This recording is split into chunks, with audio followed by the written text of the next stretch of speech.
Hello everyone, just a quick reminder, you can now support us on Patreon. You can get this show and all our shows a day early, and lots of other goodies by supporting us. If you like what we do, and you want to see us do more, you can find us at patreon.com/StudioOmegaYT. Thanks for your time, guys. Hey everybody, before we get started, I just want to remind you that this episode is brought to you by our patrons like Bobby Meow and Miruru. Thank you for support, guys. Thank you.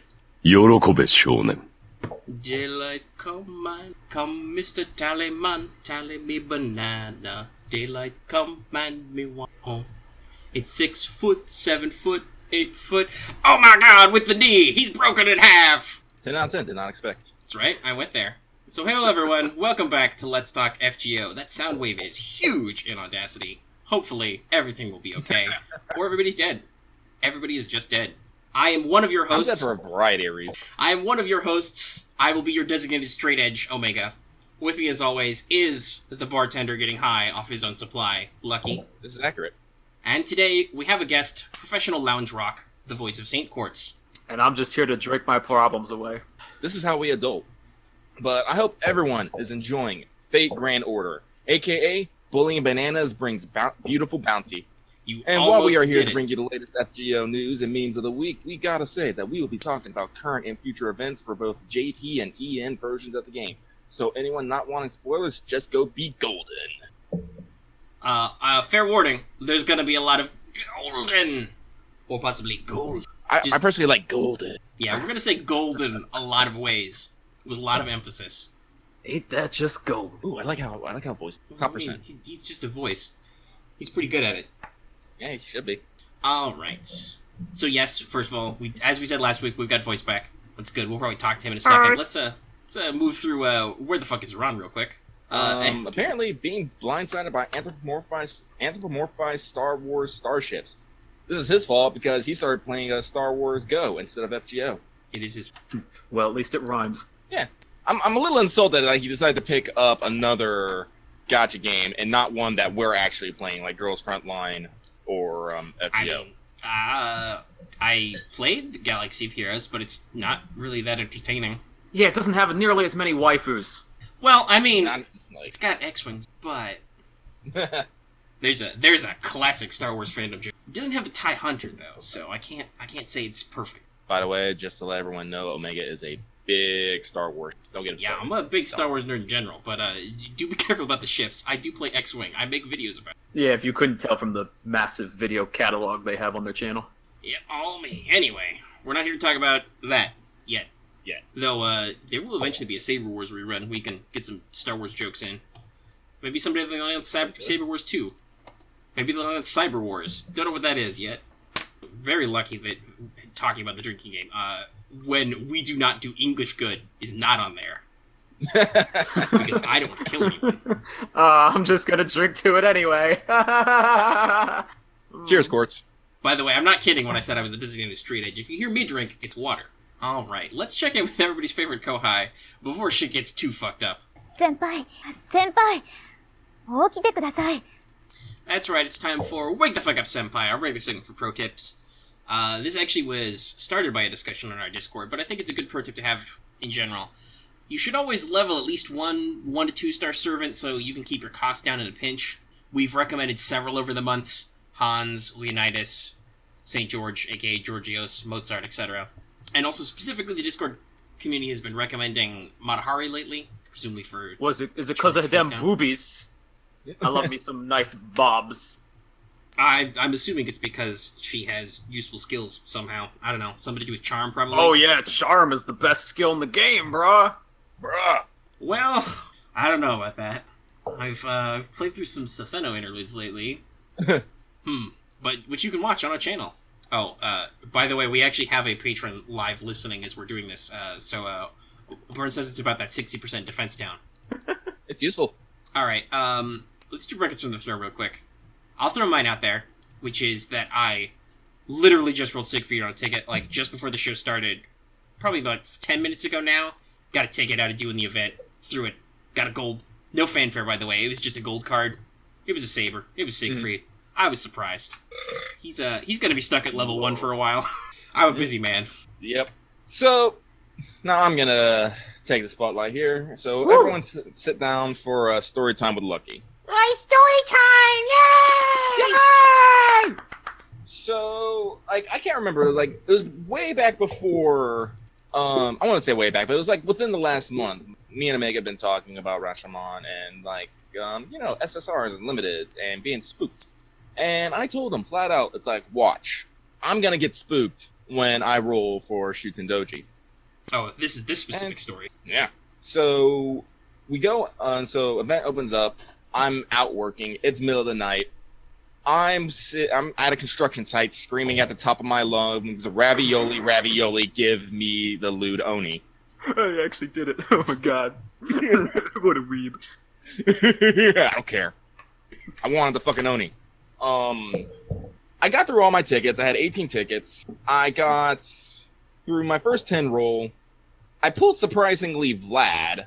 So now I got another 5-star Berserker I got to somehow deal with. And another Helena. Got my event CEs. In my second 10 pull, I got the Rainbow Spinning Sparkles. I got the Gold Assassin card. I got Jack the Ripper. I was gonna say, deja vu! I have been in this place before! Because that's kind of how my story went. I got Rainbow Sparkles on my second 10 spin, but I got the lewd Oni. Oh boy, oh boy, oh boy. And at that point, I am a maelstrom of confused emotions. Because I wanted Jack. I really do. She's my precious murder daughter. Kind of want to shoot him more at that moment. But guess what? This story doesn't end right there.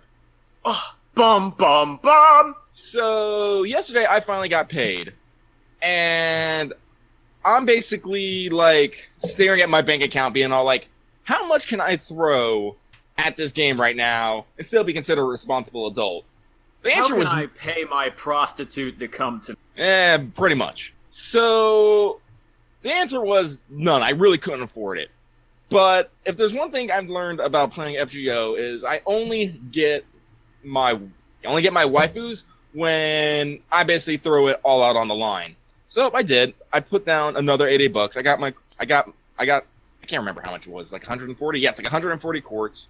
First 10 pull, nothing, more event CEs. Second 10 pull, event CEs. Third 10 pull, I got regular gold sparkle. I got the gold assassin card. All I'm thinking is like, don't be Steno, don't be Steno, don't be Steno. I got motherfucking Shuten-doji. She is mine. I got my Ludoni. I probably would have seriously broke my phone if I got Steno right there. It's always a possibility. I give it a actually B. rolled a Steno before. But I also got Jack on tickets, so... So... B for booty! Yeah. By the way, I should... Not as good as my story, though. But, you know, above average. Above average. Hey, how much quartz did you spend on Bryn and not get her again? How much quartz did I not have to spend on Shuten-doji and get 3 copies of her? Shit, he's got a comeback. You're talking to a guy who literally spent like $400 to get Jalter, so I'm not gonna cast stones anywhere. I don't really know if I want to cast that See, stone. the thing is, I didn't care about getting Shelter. I spent like 65. I spent the $40, and I was like, "That's it. I'm done. I don't care about Shelter." I was more mad that my dad didn't get her. He actually spent like actual money. Me, I'm like $40. I don't need any more. That's still actual money. Yeah. That is $40 is like nothing, brah. $40 is nothing in this game. You gotta live this game, brah. You gotta put your savings down. You gotta put it all on the line, like you said, man. FGO is a way of life. I'm sorry, now all I can think of is What's Up My Homies and Marie Antoinette. We're Damn straight. Thug life. Alright, so before we do news, I think we should probably do the thing first, because it's gonna come up. Yeah, So, it is. Alright, so in celebration, not only of a guest, but of also the theme of this episode, because we're gonna talk about Rashomon and drunkenness, I have concocted, entirely by myself, with no input from Lucky at all. He was no help. An official Let's Talk FGO drinking game. I'm gonna run through the rules, but I'm also gonna, I don't know, put it in a paste bin or something so people can see it without having to listen to the episode all the time. And this is placed with bold, italics, and underlined. As always, drink responsibly. I only brought 1. Don't worry. I brought 3. Oh boy. Well, now I know where your priorities lie, Lucky. Mm-hmm. Okay. All right. Remember, I am lucky. Drinks to forget break. All right. So here's the rules, and you can feel free to adjust these for your own safety and sanity. But it's pretty simple. Take a sip. Just take a little slurp when we talk over each other. Oh, before we go any further, I should say, if I'm reading the rules, that does not count as a drink crew. That would be bad. So when we talk over each other, if we mention another gacha game, if we talk about a Discord user, take a big sip if you are that Discord user. That's just a little shout out to our Discord friends. Now, the full-blown take a drink when we experience technical difficulties. By the way, everybody, you should take a drink once, because we experienced technical difficulties before we started. That counts. Lucky. You should take a drink when Omega shills. That's me. And that's not when I, mention at the end and do the whole outro or intro. That's when I, sneak it in there. So do I take a drink just when you shill, or take a drink for how long you shill? Just once when I do it. Just for that. Hey, by the way, we have a new shirt. SWAT, Special Waifus and Tactics. Please buy it now. Oh my god. Everybody drink. Oh, I'm taking a drink. Drink when Lucky refreshing. mentions Tambo, in brackets, cat, for no reason. Sir. There is always a reason to mention Tomo or Tomo cat. Always. Take a drink when we use the soundboard. Take a drink when we somehow tie the conversation back to Persona 5. You'll never see that coming.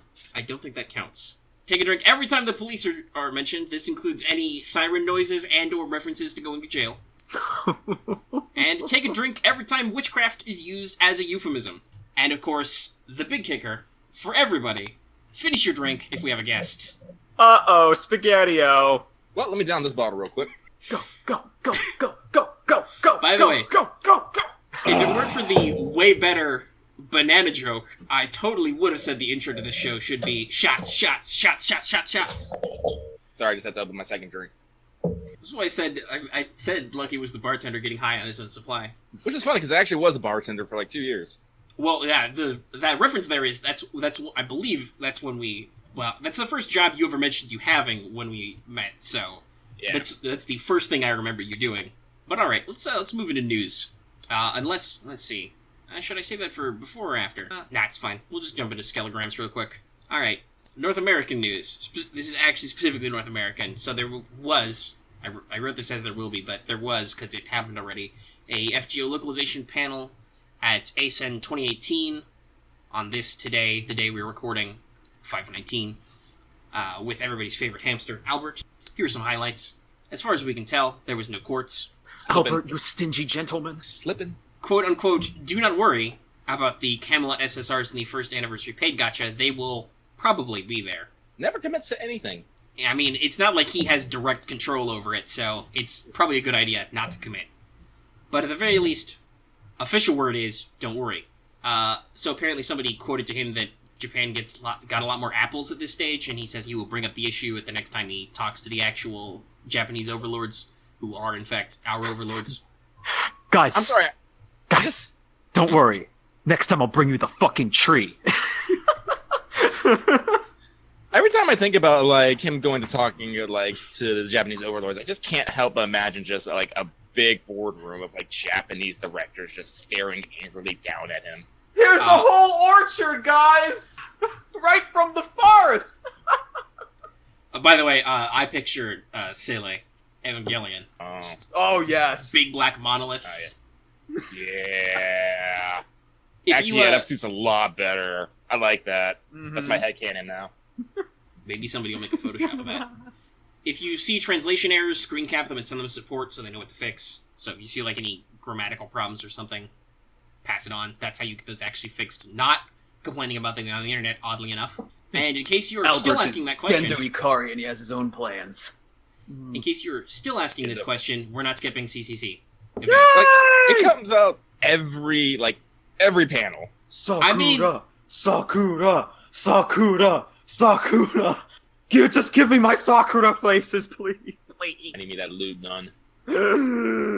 That's right, in case we haven't established that Lucky cares more about having a good time than being alive. Oh no, I'm with him. But I'm a rock, so I'm disposable to begin with.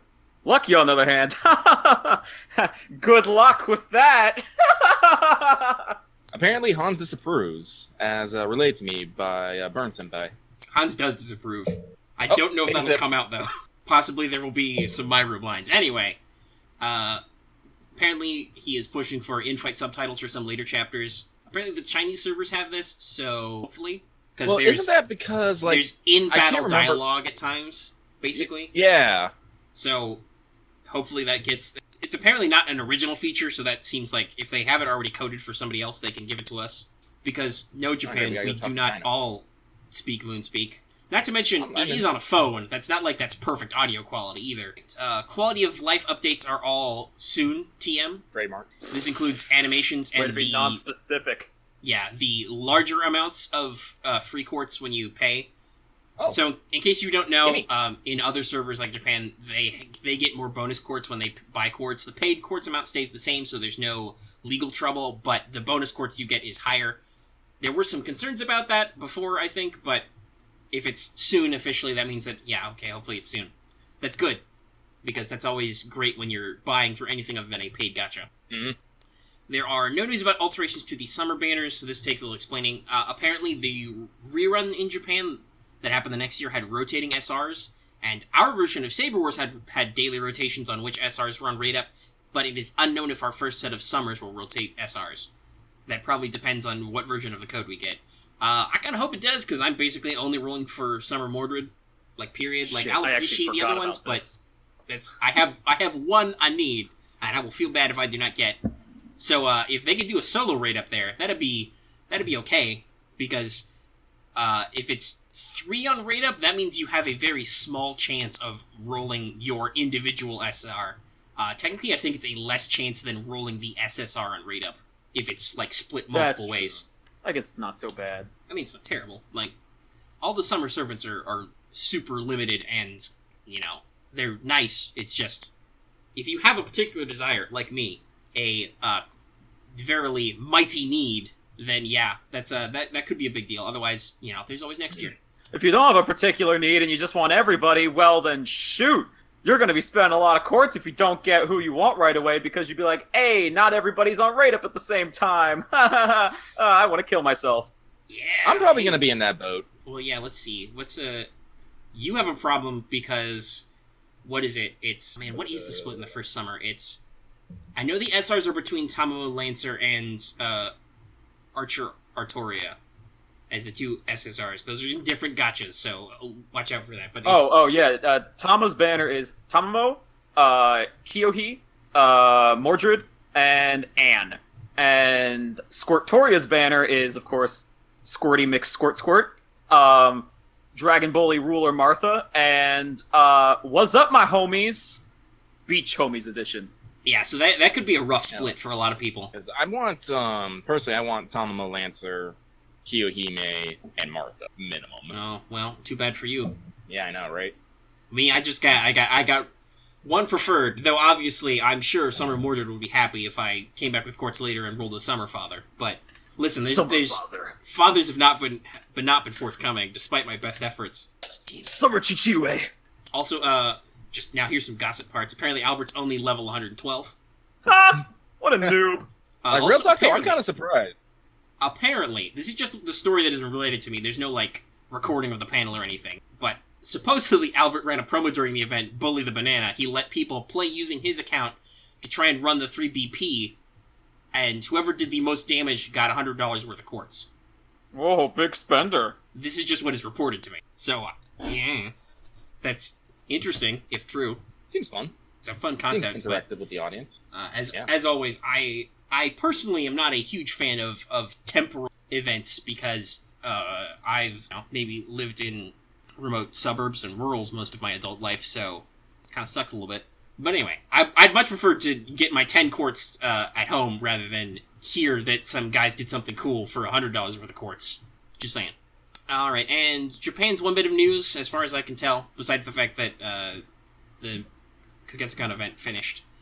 I didn't read anything into it because I didn't want to spoil myself, but I think the majority got it right, so everybody got 10 quartz. I think I saw that, but I'm not sure. Yeah, I haven't been looking into it because I don't want to spoil myself. No, it's a mystery. We're going to get it.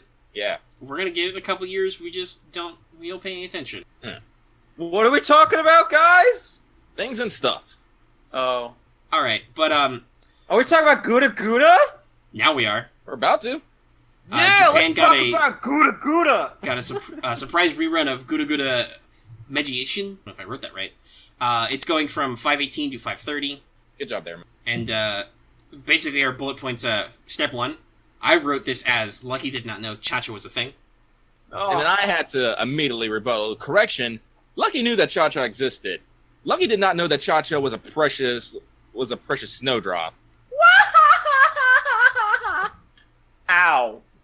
That's a... You will know what I'm talking about if you play JP. The percentage of her falling down, that could be an SSR that you just missed out on.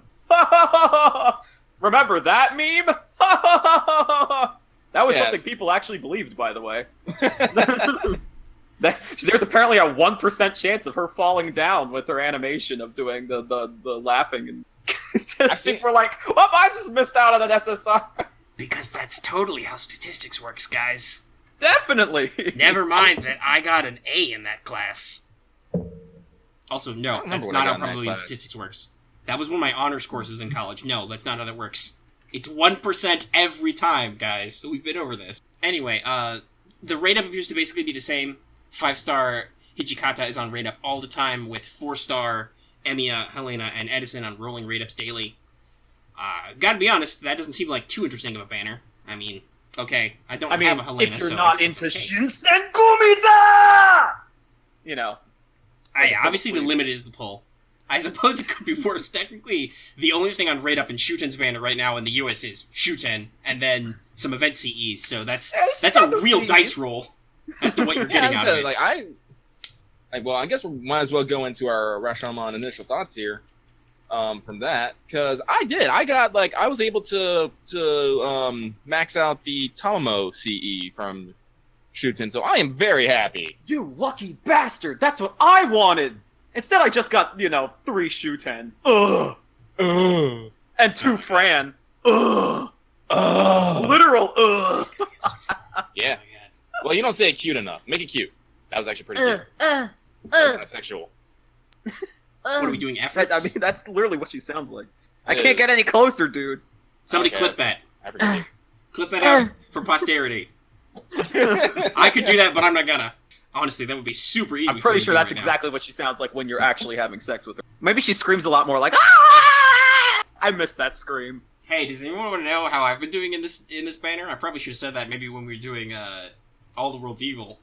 Guess what? Other than that Siegfried I rolled just now on a rando ticket, I've got fucking nothing. Not even event CEs. Not even the 3-star event CE. I've got dog shit. Tell us all about it. What did I think you it's get? been like, I mean, it's not many. I think I'm only I'm not even 10 tickets in, but it's just not even good random nothings. It's you said you were only gonna spend tickets. Yeah, because Journey to the West is right after this, and I'm looking at that caster going, I really need one of those. Yeah, I won't lie. I'm not gonna. I could use one of those also. I'm probably not gonna roll because I want to start saving for afterwards because Sang Sang is not gonna be limited. So I'm like, gotta play the long game. Nah, but she kills assassins good. I know she kills assassin good. There is no assassin she can't kill. I'm okay with waiting for a bit. She'll spook me later.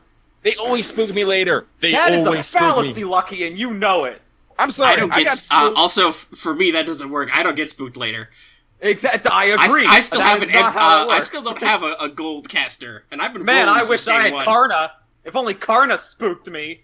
But no, that's not how statistics work. In fact, if you don't get her up on rate up now, or well, actually not now, future Lucky, if you don't roll now, you'll get maybe a couple point decimal whatever % chance of getting her on whatever rate up banner, because there ain't no way you're actually gonna roll in that story gotcha, brah.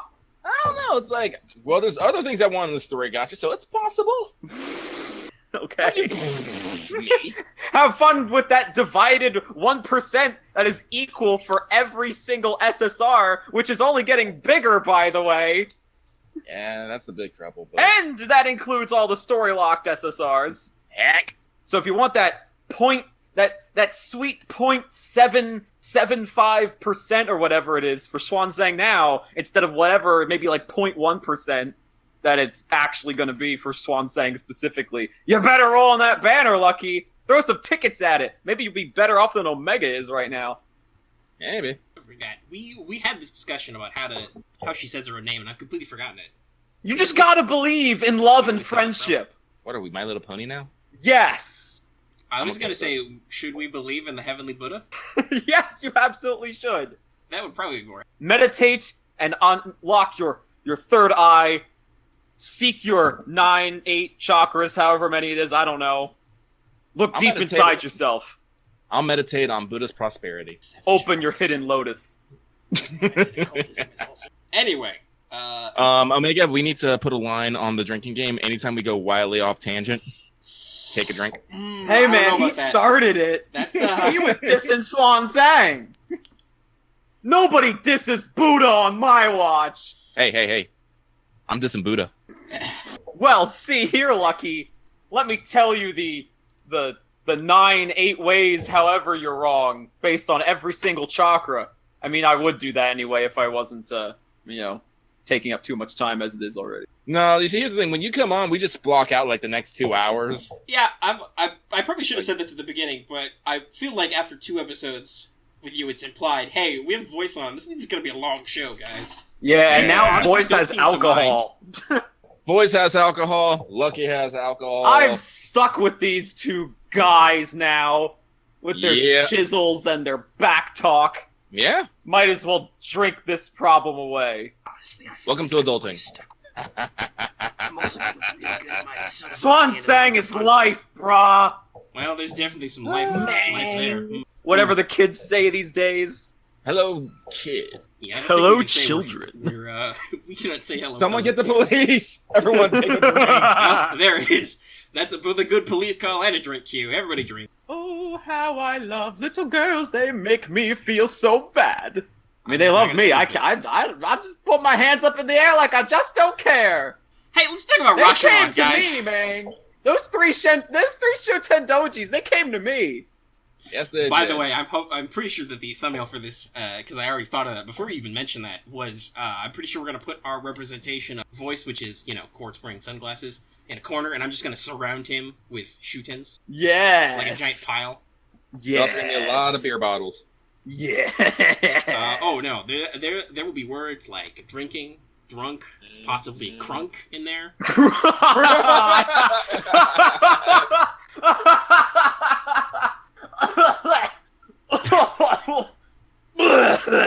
So, Rashomon, initial thoughts. Yo, this event is crunk. This event is crunk as fuck. I mean, that is just literally true.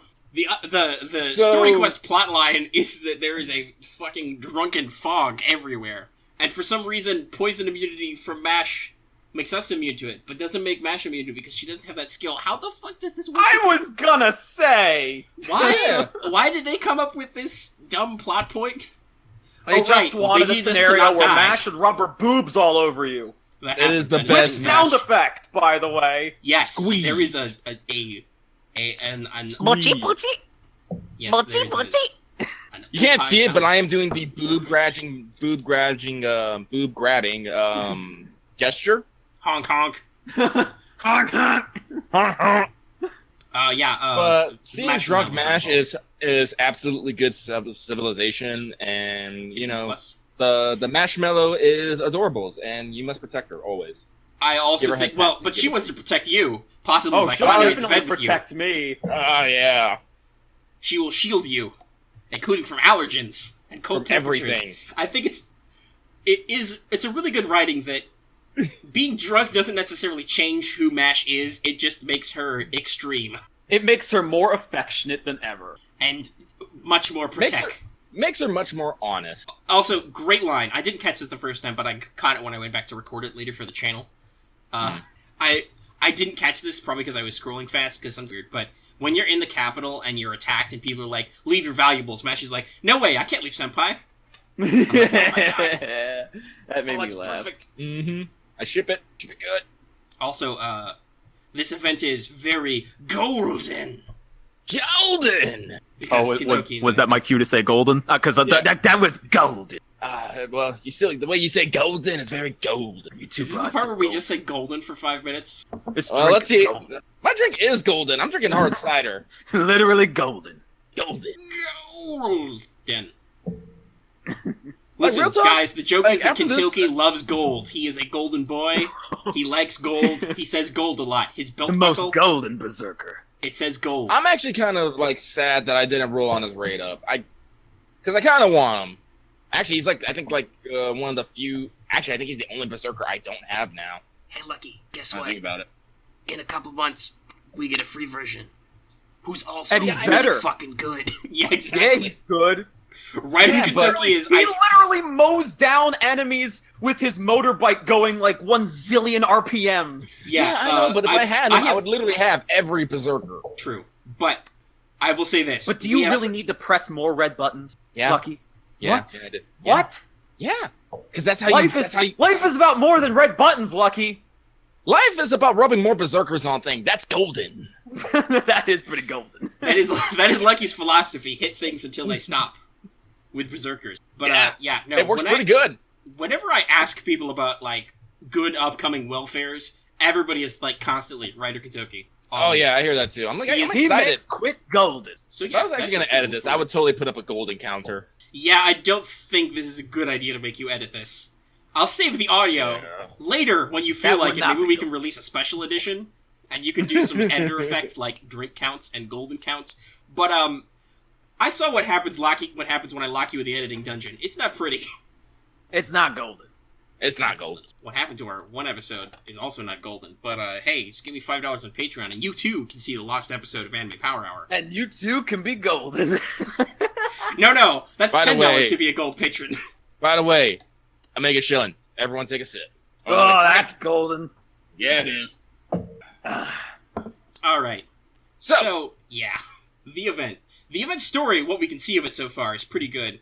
Yeah. I was honestly, I mean, I didn't know too much about Ibaraki before it started, other than just the many jokes about bullying her and her love of sweets. But she seems interesting and well written in the event, and I do like how she can go from being slightly a little too try-hard, or even a little silly almost, to some of her monologuing basically is very well written. I think it's very appropriately dramatic. Also, if you notice, she has this tick where she says things twice a lot. Am I the only one to notice that? I actually did not notice that. Yeah, she says a lot of things twice. Huh. No, I caught it. But it's interesting. Lucky's been good thinking to real see hard on her, how to play. later. She is that'll be in Onigashima. Also, I don't think she's not limited, right? No, she's not limited at all. She's not story locked or anything, but she doesn't appear in this event, unfortunately. No, that's always weird. Doesn't she show up where does she show up? Isn't it like Onigashima. Onigashima, yes. Yeah, she's the SR paired with everybody's favorite mom. Oh, she is the spook, and she's probably the best spook ever, to be honest, considering she's actually amazing. Yeah, I was about to She's say, golden. This is true on multiple levels. The real super spook is when they released Bryn and Fion at the same time. That was not golden. That That was is not not golden. I got 2 peons after that. He is still in the corner. He is still level 1. He's gonna be like literally the last servant I level up ever. Cry, Fion. Cry with your water magic. You and your fucking salmon of knowledge. Sit in your corner and suck your thumb, buddy. Talk to me, Salmon. No, he literally licks his thumb. It's how he gets the salmon wisdom. Because he's got the salmon fats there still, for some reason. Fion's weird. Some people are probably mad that we're joshing on him, but one, he is a seriously nasty spook, and two, as a playable servant, he's fucking awful. I know he's supposed to be honestly, like Celtic reading King Arthur, but mechanically, he sucks. Except, Oh man, I when- love my taunts with a chance to evade. yeah, I was about to say, No, like, except I when was reading he's an antagonist, because for some reason, then the evade procs all the fucking time. Oh Yeah. wonderful! It's like he's got level 10 in every skill. Oh yeah, that's fair. Cause all my servants, when they're support, they're like level 6 or some shit. And like Yeah, I not think even to when talk we did- like there was a fucking- shadow Fion, or was it Fion or was it Shuen? There was a shadow enemy in one of the America nodes where I was like, shit, okay, I literally need to go bust out some sure hit or pierce invincible CEs because of how dog shit the fact that enemy servants can spam their skills as often as they like is. Yeah. Because let me tell you, And back to Trash and fucking Fionn. Remember in fucking FGO Mats, the entry about Mev? Even she won't touch Fionn. Yes. That says something. That fucking says something. That says a lot. That says a lot. But Ku won't touch Maeve, so Fionn just ain't golden. He ain't. He's not golden. Despite the he's got a gold card, but that don't make him golden. But yeah, no, so the point we were making was that Ibaraki will be out on the Onegaishima Manor. And yes, she is a gold berserker, Raiko is a gold berserker. I'm gonna expect some salt on that one. Salt? But neither of them are bad. Also very true. A banana that's or the beautiful boobs, thing. you can't lose. But yeah, so I like Ibaraki's character a lot in this event. I do think it's funny that she's as we have another event where she is introduced, and not even like a special thing, though I will admit, now that I think about it, was actual Tamamo in the Halloween event? Kat was in it. I know she was in the banner, but no, I don't think Lou Tamamo was literally just the end boss. She didn't even actually make an appearance. Oh, so she did show up in it. It's just she didn't. She didn't do anything. Yeah, you just fight her. Are there a lot of cases where you get servants who actually show up? I don't think so. Like, I think that's just a preview, because, like, Karna and I think he is. Arjuna and Karna, when they were on the same banner? They were both limited at the same time until America. Yeah, at the beginning of the year, they were limited. Alright, so they were both limited, so then they come up later in a story chapter. But I'm trying to think, like, Ibaraki's kind of the reverse, though I assume she is also involved in Onegaishima because it's called Onigaishimi. But that's funny that she doesn't show up The later. funny thing is that, like, Onigashima is more about Raiko and the fact that she has demon blood, and you have to fight Ushi Gozen, which is basically her dark half. Yes. So, I forget if she's even involved. Also, yes, get your jokes out now. Raiko is literally a cow. I mean, literally, Shuten calls her a cow. I mean, but Ushi Gozen... Yes, no, that's... The writers are not necessarily dumb. Though I will say, by the way, this actually asks me a question. Does anybody know, because I said this when I recorded, like, our Let's Play style of it, but, did Japan try to keep a secret at all that the Fate Raiko was a woman? Because the English script sure doesn't. Wait, what? You cut out for a second there. Oh, sorry. I was saying that the English script doesn't hide that in Fate Raiko is a woman at all. Like, oh, that's right. Yeah, she. I don't remember if Japan did try to keep that secret or not, because I mean they have genderless pronouns and stuff, but I don't think here it would make any sense to call Raiko it or something like that, or they. Yeah, that would be too fake. Also, the English translators and the localizing team is very aware we have clairvoyance, so they might not find it any reason to hide the fact that Raiko is the lady, because anybody who actually cares knows. Although to be fair. Speaking of translations, Shuten calls you sweetie, even though it's supposed to be husband. And I found that funny, because I'm like, sweetie, on two levels. One, it feels like they literally just don't have... Like, she mentions husband as a possible thing to call you, but she refers to you as sweetie instead, and I'm like, I think that's literally the localization team being like, well, she looks like a lolly, so we can't have her literally married to you in any even implicated way, so we're just gonna have... or implied, rather. I don't think implicated's a word. Sorry, I just made it up. But yeah, that would be weird, I guess, to an American audience if a lolly was your wife in any way. So we're gonna have her call you sweetie. Here's the thing, though, it makes her sound like a grandma. And also, sweetie. I feel like there might also be a slightly condescending tone to that I don't know if... No, I took it as grandma. She's on alien level now. Who is literally a grandma. Loli Baba. But is also tiny, really long legs despite her body shape. I'm okay with this. She also have that big fat booty, but whatever. We're talking about Shuten. Shuten got a big fat booty. I'm okay with this too. Ravioli. Which is kind of funny, because like this isn't even her final form, but she doesn't have morph. But which is actually kind of funny. Maybe she has it in the fluff. Has anybody translated her Matt's profile? I'll look that up later. But no, I even said this in our FGO 1 video, where I was like, "Yo, guys, the quote unquote fun size Shuten you can roll is not even in like any way Shuten's actual form, because the legend she's not beast mode yet. Yeah, the legend refers to giant. to Shuten-doji being a like 5-horned, many-eyed, 50-foot tall Oni. So no, I don't know what amusingly small number Shuten's official height is given, off the top of my head, but it's... Oh, she's like... Small Shuten is like, what, like 146 centimeters, I think, I remember correctly? Something like that. Why don't you guys Don't ask me how I know that. Because it's her Bond 1. It's not hard. Well, but people don't read the fluff, except me. I read all the fluff. Oh my god, if I actually got this number right. Holy... Oh, I was off by 1. It's 145 centimeters. Ah. Hold on. What's that in American? What? Centimeters not American number? That is 4'9". Yeah, she's tiny. That is officially fun size. You could literally pick her up by the horn. That's golden. That is golden because I have seen that image. How to Speak to an Elder. Where Kentucky literally grabs Shuten by the horn and holds her up to his eye level so they can speak face to face, rather than him leaning down. God bless Pixar artists. I love that fucking image. That was one of my first FGO shitposts. Just keep in my back pocket whenever I need it. Alright, so let's talk about the raid part of the event.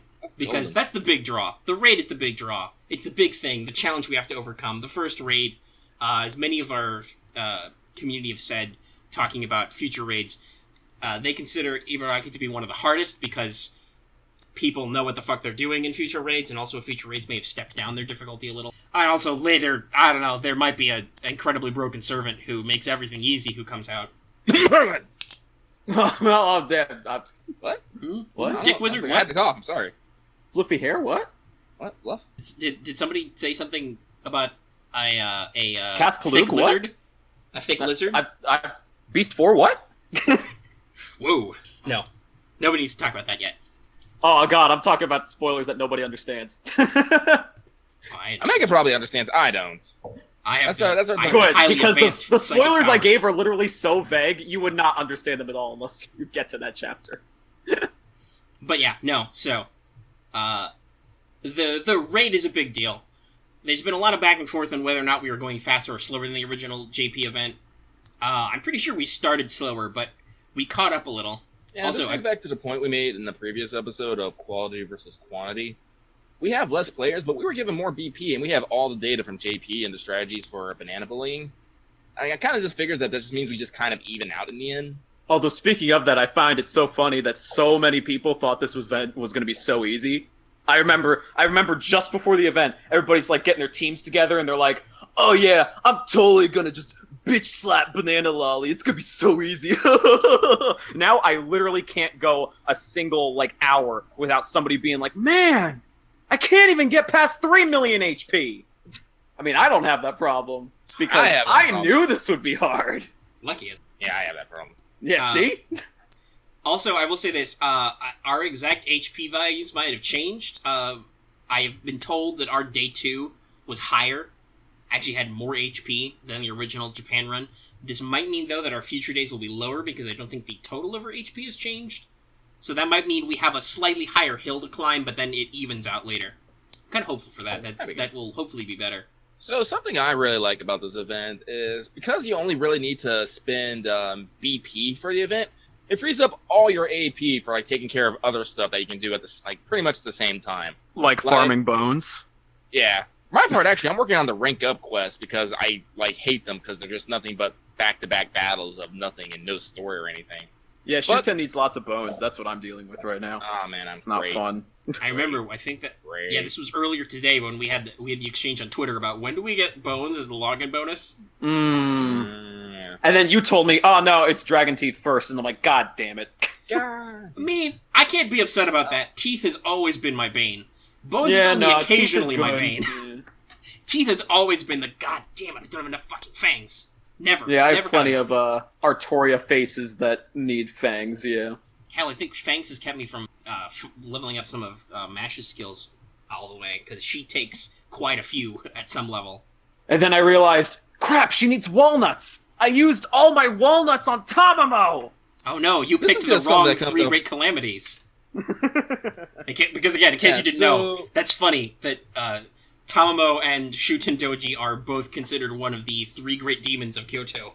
Oh, well, those demons love me. I have NP2 Tamamo. Oh, well, that's not going to be great, because the third one's kind of an asshole. I heard the third one's not really that interesting either. No, he's very dull. He's a backstory character for Suzuka Gozen, and he has a design in the Foxtail manga.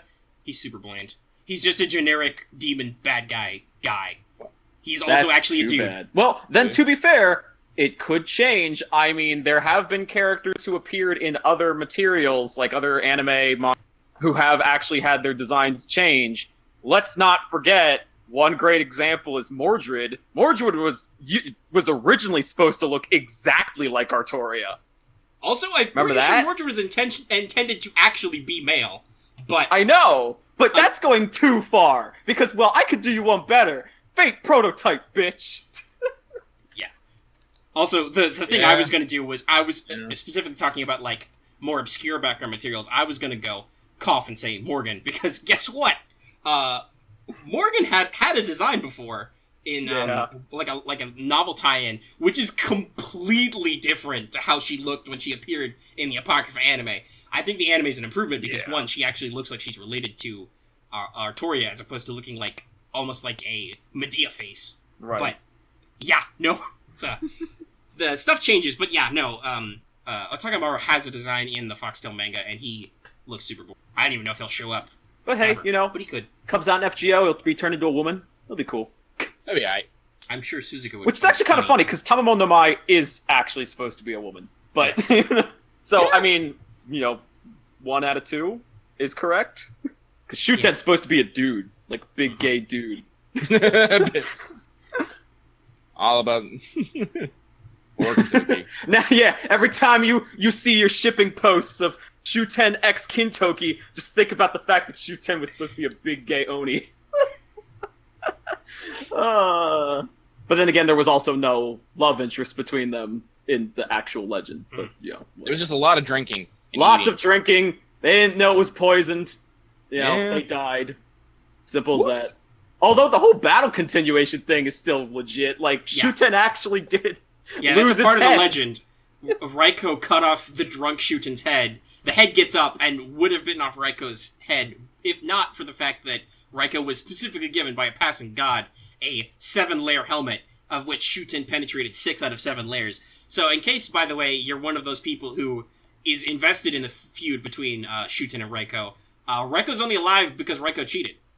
Yeah. Outside that's interference. Like full power. Dude, that's like totally badass when you think about it, because it's like, that's full power Shuten. Shuten got through 6 out of 7 layers of a god helmet. Damn! With her teeth! Oh, no. And now, think about things that you might be concerned about involving that bite strength. Oh no! Don't go lower, please! Have mercy! I am a sinister man. This is why I call myself chaotic good. Anyway, by the way, the thing that I need to do with my spare AP is whenever it's an assassin day, is I need to go farm some assassin embers for Jack, because he's level 80 out of 90. And I feel like in this event, I really want to close that gap. It's good that you do. You need those attack points. Yeah.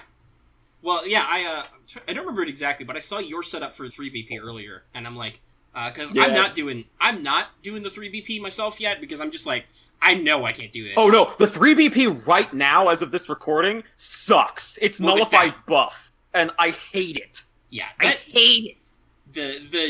In case you guys didn't know, because I don't remember if we actually touched on this in our pregame, but the debuff changes each day, along with which class Shuten's extra hands are. You mean Ibaraki's extra hands? Yeah. We were talking about too many Shuten Onis. so much. We were talking about Shuten a lot. But no, Ibaraki's extra Oni hands change class, and then what debuff her Oni arts does changes. The first day wasn't so bad, that was just team crit down. I'm like, that hurt my personal strategy a little bit, because I'm running, my front line is Jalter Hans Leonidas. So, the crit debuff sucked a little bit. But it doesn't suck as bad as Nullify buff, because that's just awful. That's mean. Just awful. I mentioned this, I think, before the mic started rolling, but there were several times when I have accidentally popped Ephemeral Dream and done nothing but hurt myself. Good job. You just played yourself, Omega. But yeah, so Nullify buff sucks. I don't remember what's next in the rotation, but it can't be as bad.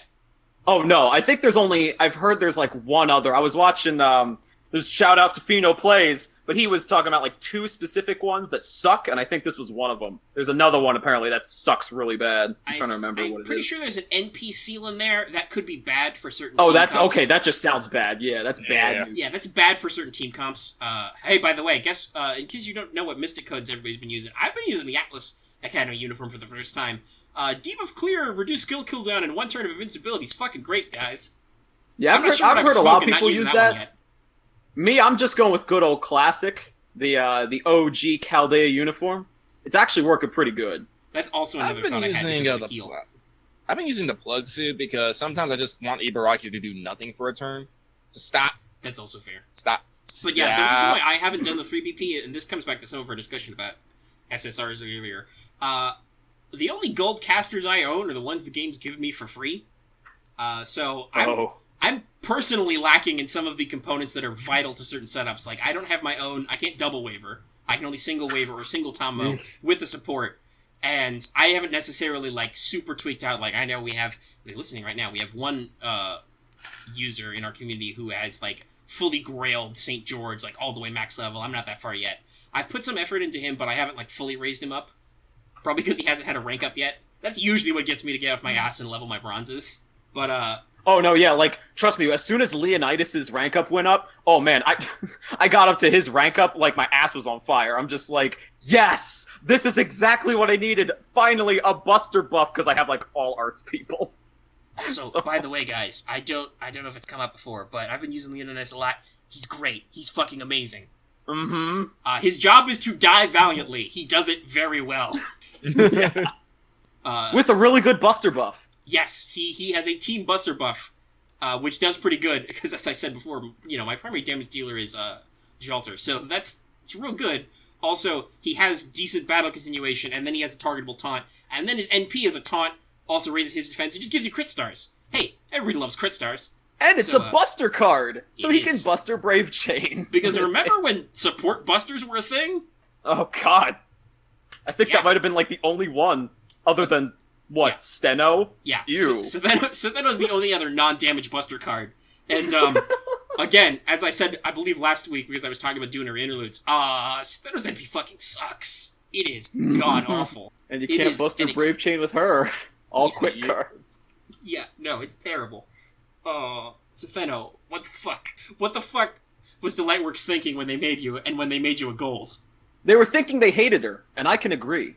That's awful. True. Steno is literally trash. And if it weren't for the fact that I wanted a complete Gordon Sisters, and also she will be an event servant in the Journey to the West event, I would probably ignore her. Because she's awful. She is a bad person.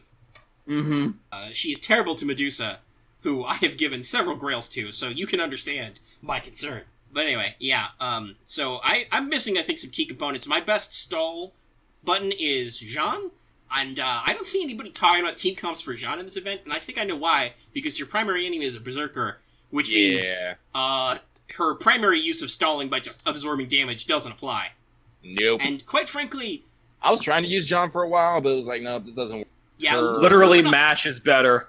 Yeah, Luminost is really great. Is. It's not that great, because it's healing per turn, and guess what? I've heard this referred to as Ibaraki's hug, also possibly her super high five or her fist bump. Her NP, Invincible will soak up the damage, but otherwise she's still just gonna strip all your debuffs. It just sucks. And then defense down, just for shits and giggles. Shits and giggles. Shiggles. Also, guess what? The debuff applies. The buff removal, I should say, applies before you die. So guts is fucking useless. She will just kill you and then suck your guts off. And then you're dead. You're just dead. Ew. Hey, that's another way Shuten can, never mind. I don't want to talk about it. Well, we've mentioned before that apparently Shuten's second NP is her ability to just punch your bones out. Yeah, she kind of does that with her her second Buster move and her extra attack. Yeah, she knows Oni Kung Fu and literally has the power to slap your bones out of you. Not like I love her drop kick. Just... Not like in the way that she just pulls your... Like, literally, she has a supernatural power to make your bones exit your body, which might instantly kill you. That's actually a question mark in the match. Worst part is, as you get her higher in bond levels, she really wants to perform that on you. Listen, we've had this discussion about Chaotic Evil. Oh, yeah. Go tune into our first episode with Voice, which went on way too long, about the dangers of Chaotic Evil. But yeah, so, I've been doing mostly the 1 million. I've been doing okay at that. I don't know how high I'll get in the damage ladder just doing it, but that's going to be my plan until I've gotten, I think, some more golden carps. I want to max limit break 1 and then still have a full set. And I've already got my max limit break Wandering Tales, which is not called Macadamia Nuts anymore. You just reminded me of a story, Omega. See, last night, as of this recording, I finally got Golden Catches the Carp to drop. Unfortunately, I was playing with team comps and decided to use Drake instead of Waver. That did not go over well, and I died, and I lost the CE. Oh, that's a full-blown rip, ladies and gentlemen. Also, by the way, I don't think we mentioned this in our pregame either, but hey, guess what? If you lose the raid event, you can't get out of it. You're just done. Like, you can't spend quartz or command seals to res. So, if you're using command spells, use them in the match, because you don't get to burn 3 to just come back. You're done. If you run out of HP, you're done. Well, you lost. Yeah, this event is actually hard. Yeah. Go figure. Yeah, like, I'm not doing so hot in this event, because I can't break that 6 million wall. I've tried, like, several times. I think I've got my best, I've gotten to, like, 4.5 million. How many maybe turns do you 13? have left then? Because the beautiful thing about the 6 million HP total is not necessarily that you have to do all 6 million. It's just, can you do more than 1 million in last 15 turns? Because then technically you're making a positive impact. Maybe I guess more than 2 million. But as I haven't been able to last the 15 turns either, so I've been playing a lot with my team comp right about now. But see, the problem is, if you can't consistently at least do a ton of damage on the 6 million and survive the 15, you'll probably never really, unless you have amazing tenacity, you'll probably never make it through the entire wall of point rewards. Yeah. I need to find, like, a point that I'll be alright with, like, making it to and shoot for that. Because that's what happened, like, I think with Gouda Gouda Hanoji. Because the point totals went, like, and, like, Saber Wars, their point totals went fucking forever. And I'm like, I don't need to get that high. I just need to hit, like, a good point and call it good. Yeah, Saber Wars was the other event where I was like, shit, I don't think I have the tools for this. So I consigned myself to not climbing that points ladder because I did not have the appropriate Saber face to do that event. And the best rewards kept kicking my ass. Like, that was a rough event for me. This one's not really rough, it's just I might have to consign myself to the fact that I'm stuck with... Like I said, I'm going to try and make sure I can cap Jack's EXP up so that she can be in her fullest. You definitely should. So, because I think that might be my best shot to try and, you know, use, like, some support, like a support waiver or something, and try and just fuel Jack to do the damage. That extra step. Do not underestimate the power of that strength against female.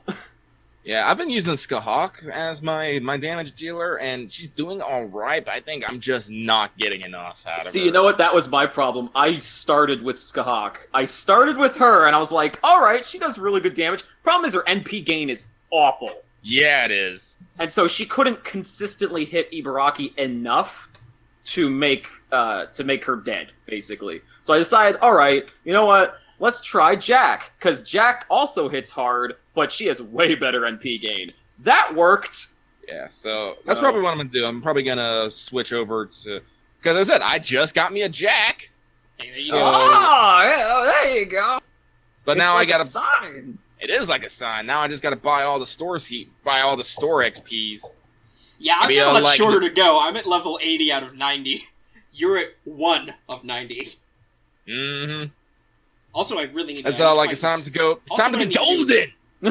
I need to find some skill cookies. Too bad I think you need bones to level her. I should check how many... Oh, wait, no, I think I just spent my fucking bones. God! It's time to farm, bro. Because of bones. Time to farm. Also, I should say, though, I am covered in CE drops. I think I've gotten, like, 2 or 3 carps. And Jesus! And I've gotten 0. 1 copy of Wandering Tales. Like, the tickets for me, like I said earlier, are dog shit, but the CE drops are great. I've gotten 0. I'm like... Well, right now I'm out of BP, so I'm working on my rank. I literally just finished Martha's. I just beat the fuck all dragon. I probably have 1 BP by now. How long have we been recording? What is our time at? Actually, I'll look. We were just over an hour now, so yes, that means I've got 1 BP right now. I also haven't been spending my rice balls much yet. See, I don't know if it's just, like, how high I am on the... How high are you guys on the points ladder right now? Oh, man, I am embarrassed. I've just hit 30 million. Oh. I'm at, like, Omega? Just under 40. Oh, I'm at 115 million. That's okay. We know some people on our Discord who are done already.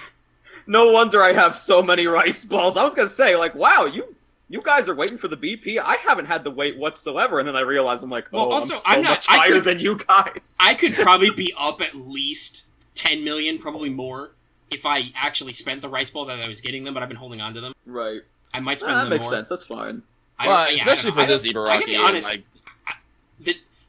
The only thing I'm really getting out of this event is obviously some of the mats are like, that'd be great, and more XPs are all great, but I have like enough for max limit break out of both of the event CEs, and the only thing I really want is to get the quartz, I guess, from some of the stuff, like from the story quests, because it's always better, and I want the tickets, but the tickets are going on me on Shuten right now, so obviously I felt okay enough, with the exception, as much as I do kind of like Shuten, I'm good at accepting that there are some servants I'm not going to roll on.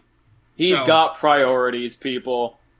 I mean, after all, we did kind of explain why Shuten is dangerous. Yeah, I gotta be honest, guys, I feel like I'm the one, in addition to being the designated straight edge, I'm the one person here who, well, I probably shouldn't say that, because I did roll Jalter and I like her, but she is more like, you should not hang out with me because you're going to end up going to hell, rather than I will eat you or actively drag you to hell.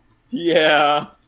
So, I mean, Jalter's just tsundere, come on. The danger zone. Yeah, Lucky likes to fly into the danger zone. My great court spends have been on, like, Mordred and Jalter. He can't be stopped. So, like, obviously, there's a certain risk involved in my love of chaotic ladies, but it's not like you're definitely gonna die. He likes his bones in his body, is what he said. Yeah, I like my bones where they are, thanks. But yeah, I will probably, after I get Jack up there, I will try and figure out what my best setup is. I will ask our Discord, because they've been giving very great comp advice. But they're really good. I love our Discord. They're good people. We have a lot of people who are veterans of JP in there, even if they're either they're double playing or they're playing NA now only. And we have some people who are still only playing JP. So, yeah, there's definitely a wealth of knowledge, which I heavily encourage you to go to the Discord. And no, that doesn't count as a shill, because we don't make money on Discord. But I'm sure you guys want to drink anyway, so I will remind you. No, we'll see that for later. You're going to drink it. All right, let's see. Well, we're over an hour. Let's go ahead and move on to an interesting topic. So, this is where I'll shill, because I'll mention that you guys could have voted on this topic if you are one of our $5 patrons. This vote was, out of 4 possible voters, there were 2 votes, and they both voted for the same thing. So it's a tight race, guys. This is very clearly a thing that actually matters. So we're gonna jump into a newish segment, Teach Me Omega Sensei. This used to be our putting on the exposition glasses, where we exposit about things. So I named this topic, How Does Rarity Actually Work? And I thought this could also just be a free topic, because I'm also probably going to theorize a little bit in addition to actually discussing what rarity means. But this would be interesting, because I'm sure Voice will have some thoughts here as well. Oh yeah, that's golden. So I brought some thoughts here. So on one hand, you can think of rarity almost like a measure of popularity versus accessibility. So obviously, lots of the golden characters, the higher rarity, they're very popular, and even some of the silvers are clearly getting a popularity bump, right?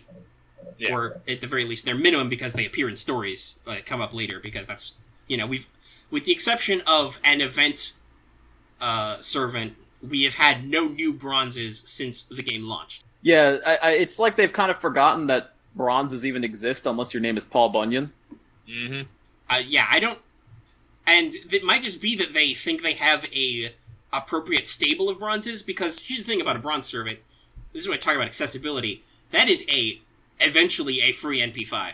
Literally, you can, not even spending friend points, you can just take your daily free 10 rolls. You will eventually get all your bronzes to NP5. Yeah, that's true, yeah. So, they are...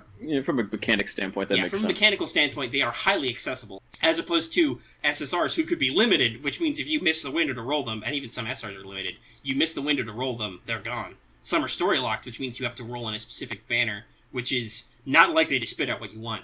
But they're also, SSRs are quote-unquote better. Or are they? Or are they? A very good question. So, this is a point I want to make before we get too deep in the discussion. Bronze Servants are not necessarily weak in the mechanics or the lore. They're just require more. They have a lower potential floor, and they require more resource investment. Basically, you need to give them more to get them to their highest level. Like, this actually came up recently because of the Apocrypha collab event, where Chiron says that he does not think he could beat Arash in an archery competition, or beat him in a fight. I don't know what the exact translation is, but basically he, a shiny new gold servant, says that he could be outdone by a simple bronze. Speaking of which, Arash is also incredibly useful, especially once you get I know which bronze he might even be referring to. Maybe. But speaking of Arash, he's actually very good as a servant despite being bronze because of the way his NP works. And his strengthening will give him a self-charge, so that's great. Stella for days. I actually used Arash a lot when I didn't have high-level archers, but just for personal preference, I switched to Emiya as soon as I got him if you want to know just how... I was going to say, if you just want to know how much more powerful Arash is in lore, I mean, I could say go read Fragments of Blue and Silver, but really, he's going to show up in Camelot. I'm not even going to tell you what happens. Just wait for that, and then you'll see what he does. We can summarize. We won't say exactly what happens in Fragments, but Arash is part of a team that takes on Ozymandias, who in-game is a 5-star gold servant, and in lore is a, possibly, I would say, in the Gil levels of utter, bullshit powers. Yeah, he's Gil tier OP. Yeah, he's not pretty Arash, ludicrous. But Arash is one of several servants who is part of giving him a run for his money. Right. Other examples include Karna. Yeah, who is also a 5-star. So you think to yourself, does this mean that Arash is gimped? Possibly.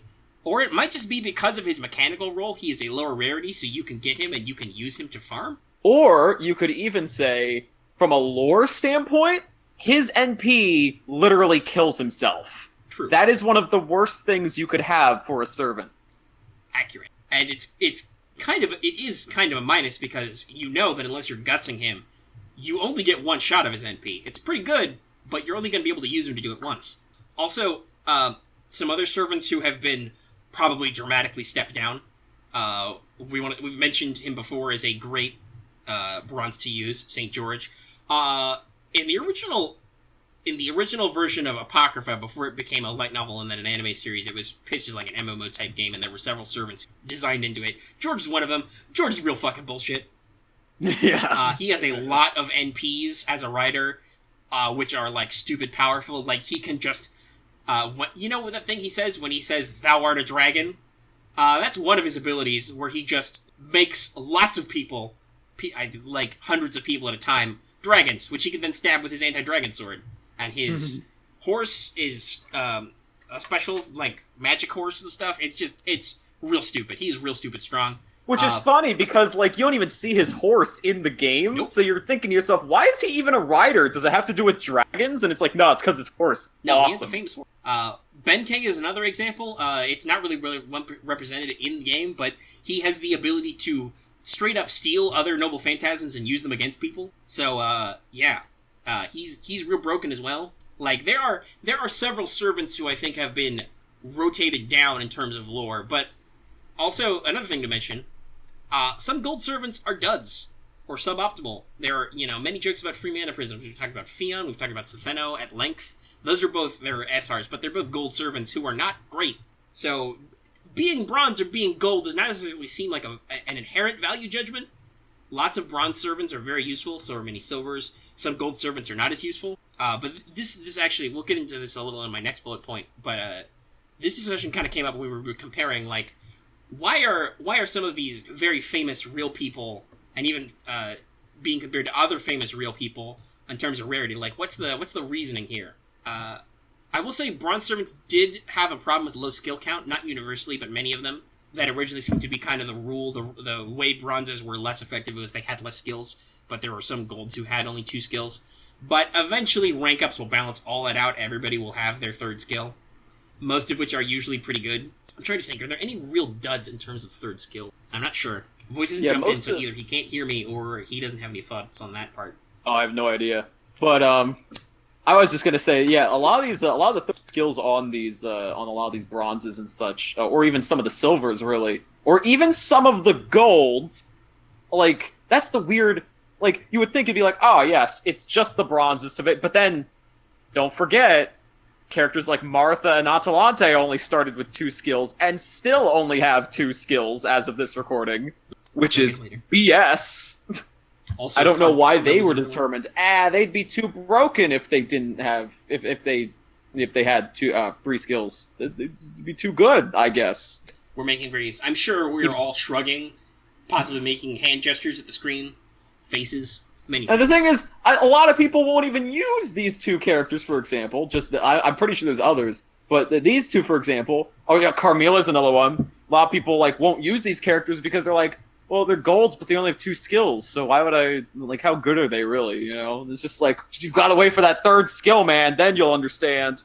Atalante does become a lot better when she gets her 3rd skill. I said this last show, but I will say gets good stuff as well. The 3rd skill usually complements the kit very well. Like I said this last time, I was using Medusa a lot. I've given her some grails, but... Oh god, that 3rd skill. Yeah, Blood for Andromeda is fucking great. It really gets that Noble Phantasm rolling. Yeah, let me get off just 2 Noble Phantasms in 2... No, it's a great...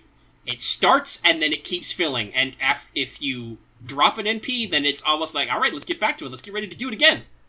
Yeah, enter her critical rate drop, or critical star drop, whatever, with her NP after it hits. That stacks. So...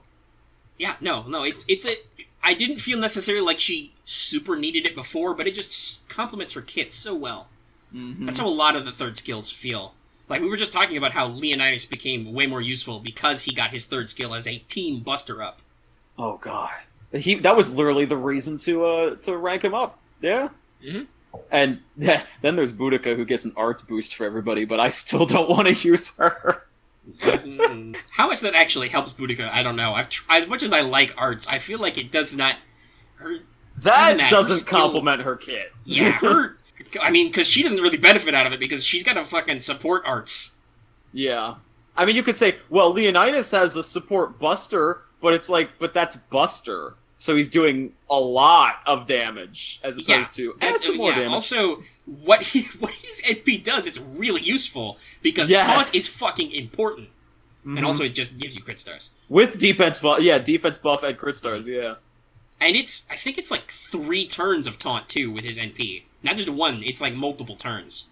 And he can cast Guts on himself and such. Mm-hmm. And, yeah, it's just, he has a kit that is finely tuned to making that Buster support work. If you want to hear us mock a Buster support, let's talk about Safeno again, who has 3 effects on her NP, 1 of which is instant death, which just sucks anyway, and 2 of her 3 effects only proc on male enemies. Yeah. So, if you're fighting a female enemy or a non-gendered enemy, you're stuck with a lovely defense down, aka, I don't know too much about the percentage, but it doesn't do a whole lot for her. You need somebody else to capitalize on it. But dude, Omega, Steno is gonna get a rank up quest that it gives her a boost to. It's a charisma skill that gives her a boost to all targets on your team. That's gonna make her so much better. I'm gonna be running to get all those EXP cards to level her up, and then get her ranked up and get that 3rd skill and. It's gonna be so good. It's gonna be so good. Okay, that's certainly a unique compliment. Hey, you know who's gonna get a rank up? Who's gonna get a charisma variant? Also, Liz. A much better charisma variant. Yeah, for female. Yeah. Guess what? I'm gonna use my Jolter Liz a lot because I got both of those: Dragon Witch and then Sadistic Charisma. And Liz has a defense down for your enemies, and she has Guts. So and also, even though it hits like a wet noodle, she does at least have the ability to make a Buster Brave Chain with her Buster Noble Phantasm. So, which does infinitely better also. So, there are some pluses. And then later they're going to strengthen that to do that weird lower enemy buff chance. Oh, yeah. That's going to be a long time coming, but that's definitely going to make Liz do some different stuff. But yeah. No, so as we say, the bronze thing is not necessarily a bad or a good. It just depends on how they're built. Hans is fucking amazing, all the time. Just his innocent monster is just so good, and then the fact that you can charge his NP so quickly with his rapid casting, and just do it so many times. Actually, I think Hans is another interesting case of lore-wise. You would think this guy's nothing, but his NP is actually one of the. Probably one of the most interestingly NP can OP. Be super broken. Yeah, I mean, literally, spoilers, CCC, final boss, Kiara-sama, literally you need to throw galaxies on her to beat her. And that's because she is charged up with the thing. Also, but you want to talk about, there are some lore-appropriate, I think, bronzes. Like, we talk about how cool he is, but Sasaki Kojiro he only has one trick, as impressive as it is, and he says himself he is a quote-unquote fake servant because he is like 3 people cludged together. Yeah. Shakespeare, also another good example. He is a fucking useless combatant, and his skill set very much reflects what he does. Though I find it really funny that in gameplay, his Noble Phantasm is an AoE buster, because that is not how he utilizes that. But I guess the story-wise version of picking apart your enemy's singular flaws with a precisely tuned scene doesn't really apply when you can just use it on rando mobs. Right. Yeah, I'm just gonna hurt everybody to get at that skeleton physically. What's that zombie's weakest moment? I don't know, probably right now when Shakespeare's summoning shadow actors to kick his face in. So there are some more appropriate bronzes, I think, in terms of like that potential. But Omega, you almost forgot. That's how I just read. That's how it fits in. It has a low chance to inflict stun. That's how it fits into his lore. All right, so the rarity thing, like we've said, lower rarity servants are easier to get. That means they're more likely to get MP5, which is real good. It's real important. They're lower cost. We talked about it at the start of the show. And eventually most of their glaring mechanical drawbacks are fixed. And for the English server, one of them was fixed right away. We had the ability to do palingenesis right away. That was not something that Japan started with. That was a feature that was added later. I think it was added at same thing with Bond CEs. Yeah, Bond that CEs was not also, immediately part of the game. And all the Bond levels. And we're on a slightly accelerated schedule, I think, for some of the rank ups we have seen. But hey, I'm all for that. Yeah, if only they accelerated the animations too. Oh, yeah, that'd be real good. But I'm pretty sure the actual English server does not necessarily pick when those are timed. But I would be real glad if they could speed that up. Also, yes, they've missed a couple golden opportunities. Mm. So now we turn this into a bit of a discussion topic. So I had a thought thinking about Rarity. Does Rarity have a potential relationship to the concept of mystery and other Nasuverse bullshit? I called this the 2-star Leonidas versus the 5-star Nightingale Prime. Because that was the discussion that actually started me on making this a topic, was the question of, why is Nightingale ostensibly baseline stats without any, extra shit? Why is she more powerful and more rare than Leonidas, who, they're both real people, and arguably Leonidas could be seen as more badass. I mean, talking about impactful in history, he did contribute significantly to the way history formed. The Persians did not conquer Greece, which probably would have radically altered some things. Right. But you could argue Nightingale is just as important because she affected modern nursing, modern medicine. Uh-huh. Literally, the world we are in right now is affected by Nightingale. Mm-hmm. So that's arguably just as important. They're both of significant importance historically.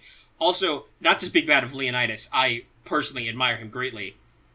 That's one of my favorite historical people. Though I also say that about people like Alexander the Great and Joan of Arc. Oddly enough, technically I've rolled all 3 of those people because I have little Alexander. The Iskander banner just did not like me. Although I do think there's definitely lots of Nasuverse bullshit involved, because I think what really bends the scales, I don't mean just tips them, I mean bends them in Nightingale's favor, is that what they decided to make her Noble Phantasm versus what they decided to make Leonidas's Noble Phantasm in lore, Nightingale's Noble Phantasm is absolutely OP.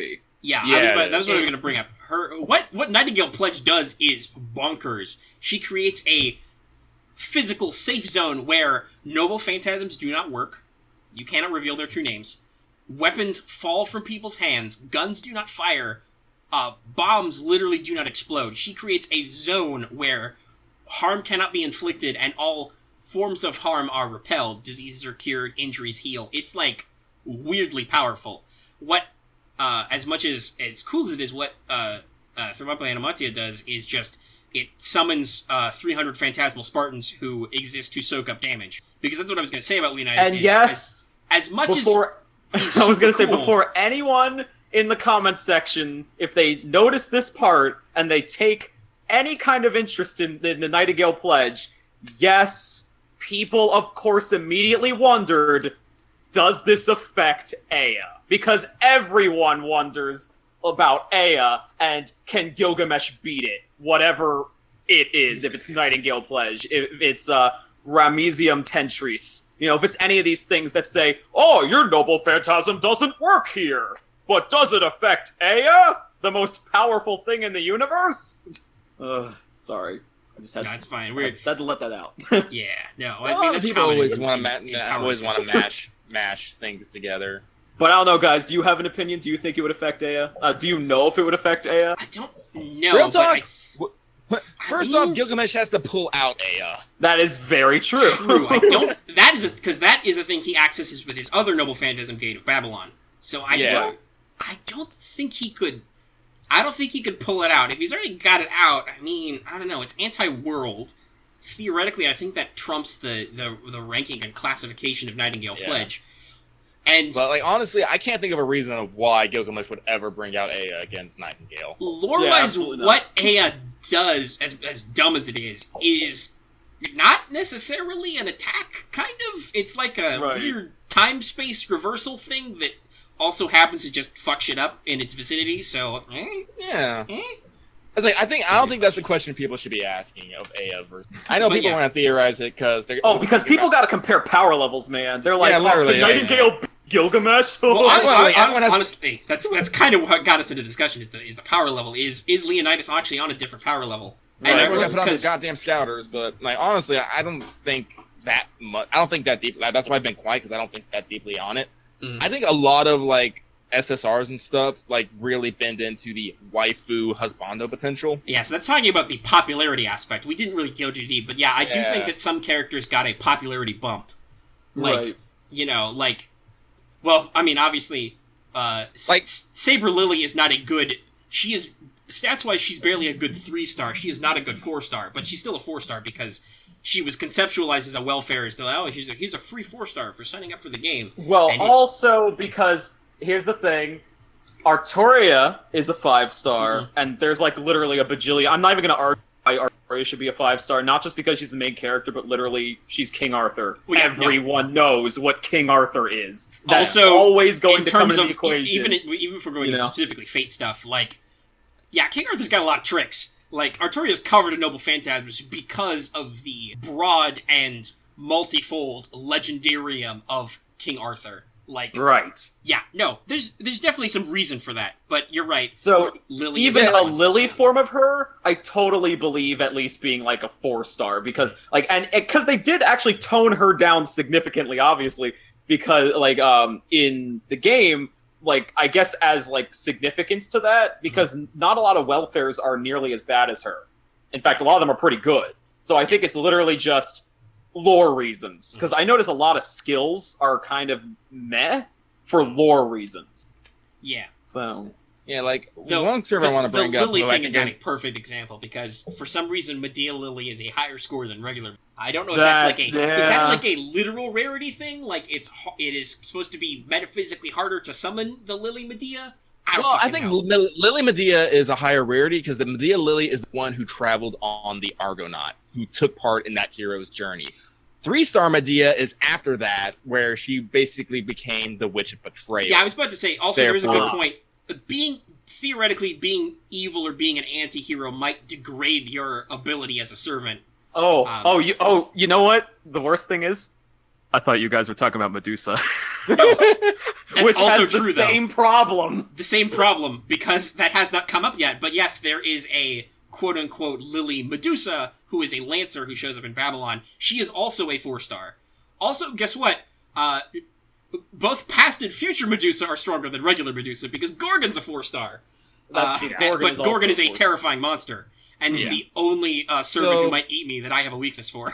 Yeah, I do too. But speaking of popularity, as much as I love her to death, Jack is definitely a servant who basically is empowered by popularity. Well, yes. I mean, some of Jack's skills are kind of bullshit, but you're right. No, she is definitely why is she a 5-star? Well, it's because there's a free, I think, notoriety bump, with the exception of maybe Cursed Arm, which, to be fair, until just now that the UFO Table Heaven's Feel movies are coming out, Cursed Arm is kind of obscure. Like, you have to, outside of Japan playing the main line, one route, he's very limited knowledge. Yeah. Like, that's a core fan base and notice. But also, I don't think assassins were supposed to not be super powerful anyway. Yeah. Right. But there is a notoriety bump. Have you been in a major Fate work? Then yes, your rarity is higher. Well, I don't think it's even that. I think it's literally like, if you just take it like, a lot of these are literally based off of how well and how common knowledge is the lore of this person or being, and it's like, now that everyone knows who Jack the Ripper is. Now, to be fair, that is a rule of servants. The more notable you are, the more powerful you're supposed to be. It's like popularity versus age thing. And Jack has probably some of the highest mystery of anyone, any sort of legend or myth or anything. Right, because of the popularity and the fact that Jack the Ripper was never ever caught or even seen. So high mystery combined with high popularity in terms of like common knowledge of every person on the planet. People could say, well, Jack's not as strong as such and such assassin. Yeah, but that's not what necessarily equals a 5-star. And it's not because she doesn't wear pants either. I mean, obviously, you could say, well, it's because she doesn't wear pants. Yeah, sure, whatever. But I think if there is actually a logical explanation, that's literally those two reasons. I mean, if you want to think about it, let's bring this back. Who's another gold character? Let's think. I was just thinking about, we mentioned Raiko earlier. That's a very famous story in Japan. And also, lore-wise, she's fucking magic. And to be fair, she did do way more than just kill Shuten-doji. Oh yeah, when they call her, that's just one of the legends, the premier mystery killer of that period of Japan. They're not joking. Like, there's a lot of legends in, and several sub-characters. Like her Noble Phantasm attack is attacking with all the weapons of her 4 generals, one of whom is Kentoki. Yep. Like, that's a whole thing. So yeah, I think that the mystery and the weird Nasuism qualities, I think, help. Now you might argue, then why is Leonidas 2 stars? Because he's super famous, but he's not in the actual text of the game. He's not very magic. Like, his Noble Phantasm is simple. It's the representation of his last stand of 300 Spartans, and technically he lost that. He died. All the Spartans died. Now he bought enough time for something significant to happen for Athens to be evacuated, but he and all his guys still died. That's bad. And that's what his Noble Phantasm represents. It represents that story. Eventually, the 300 dudes will be whittled down and he dies. Now, I will admit, he does have the same rank of battle continuation as fucking Ku, who we have literally seen on a screen be able to get up after stabbing himself in the heart and do stuff for like a solid 5-10 minutes. That's pretty good. Ku's one of those ones I wonder why he isn't actually a higher rarity. I think that's that we're talking about that accessibility. Yeah. Right? Like, that's the... but Ku's pretty popular. We want people to be able to roll him, right? Like, we... but they also have Ku... They have Ku prototype in there as well, so it's like... Yeah, that's a little they're weird. both rare, so I'm like... And then Ku Caster. I think it was just they were building a theme. Yeah. And then they made the super... Because you notice, Medea, Medusa, they're also from the original Fate Stay Night. They're 3-star. Yeah. Though Hercules, I can understand being 4-star. I can almost argue him actually should have been a 5-star. Oh, I can argue that. It's because right in the text it says he doesn't have God Hand. He doesn't have the thing that gives him all of his lives. If he had that, he'd be 5-star. Absolutely. Probably. And who knows, there may be a 5-star variant of him later, because... Which is going to be an archer! Because that's one of his best forms. But, Herc can literally be any class except Caster, I think. Yeah, that's right in the text. Yep, because he does not know magic. But it's you want to talk about a great example of a on point 5-star Achilles. Vlad. I was gonna say Vlad. Vlad's good, though part of that is because he was represented as because remember, extra Vlad, the non-vampire one, is only 4-star. Yeah, because that's the hero of Romania. That's the hero of Romania. Now, arguably, the Apocrypha Vlad is also the hero of Romania more in the story, but also he does vampires, which is more magic. He does vampires. But what I was going to say is, Achilles is a great example because all his skills are Noble Phantasms. That's all his extra Noble Phantasms. And then his Bonsi is a Noble Phantasm. The dude is covered in Noble Phantasms accurately because he's fucking good. He is the #1 hero of Greece, possibly, other than maybe Herc. But even so, like, he's super famous. He's got a whole story about him. If Odysseus showed up, he would be at least a 4-star, if not a 5-star himself. I would argue. Oh God, now I want Odysseus as a servant. He's been through so much. We got Kersey. Mm-hmm. Yeah, Turkey. Lucky's not good at pronouncing things, so we made a whole shirt about it. But yeah, no, like, seriously, Odysseus would be great, either as a writer or as an archer. I think he should be an archer for, like, the way I think his skill set and personality would fit being an archer better. But I could make also him assassin. Call him nobody. No one. Yeah. Could also work. But yeah, no, like...